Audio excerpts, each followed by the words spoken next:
Hôm nay trời đẹp lắm đây, sao không cùng anh dạo quanh Sài Gòn. Vi vu trên xe qua khắp nẻo đường, ngắm phố phường ta luôn mến thương. Sài Gòn của mình bao nhiêu quán xá, là có bấy nhiêu món ngon thật ngon, là có biết bao nhiêu lựa chọn, là nỗi đắn đo hôm nay ăn gì. Sài Gòn dịu dàng gom bao nỗi nhớ, đi đến nơi đâu cũng mong về mau. Thương lắm quan quen đôi ta vẫn hẹn, yêu lắm những con đường ta từng qua. Sài Gòn quá xa thương yêu, anh đã thương thật nhiều, anh yêu biết bao nhiêu, anh vẫn thương thật nhiều. Ôi yêu biết bao nhiêu.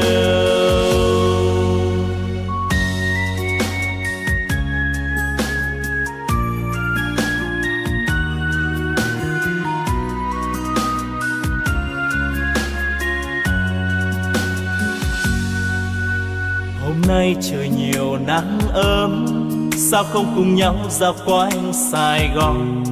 Bon bon trên xe qua muôn nẻo đường, ngắm phố phường ta luôn mến thương. Sài Gòn nhộn nhịp bao nhiêu quán xá, thì có bấy nhiêu món ngon thật ngon, thì có biết bao nhiêu lựa chọn, cùng những đắn đo hôm nay ăn gì.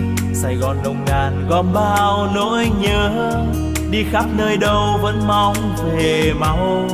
Thương lắm quan quen đôi ta hò hẹn, yêu lắm những con đường ta đã qua. Sài Gòn quá xa thương yêu, anh đã thương thật nhiều, anh yêu biết bao nhiêu, anh vẫn thương thật nhiều. Ôi yêu biết bao nhiêu, anh đã thương thật nhiều, anh yêu biết bao nhiêu, anh vẫn thương thật nhiều. Ôi yêu biết bao nhiêu, anh vẫn thương thật nhiều. Ôi yêu biết bao nhiêu.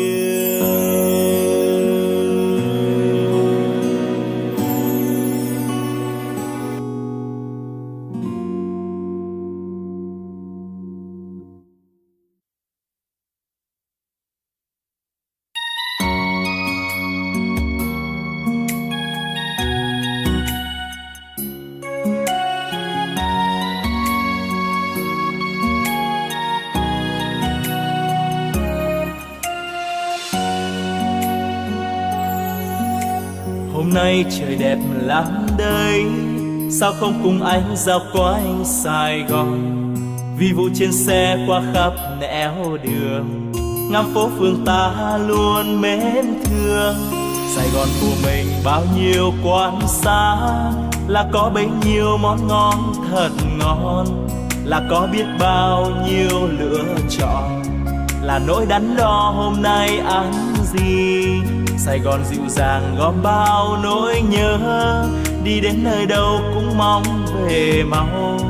Thương lắm quan quen đôi ta vẫn hẹn, yêu lắm những con đường ta từng qua.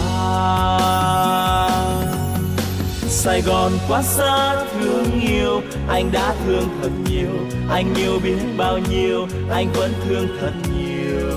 Ôi yêu biết bao nhiêu.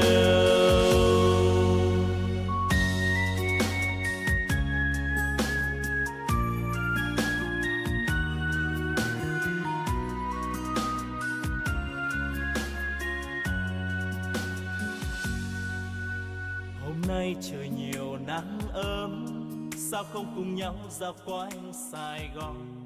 Bon bon trên xe qua muôn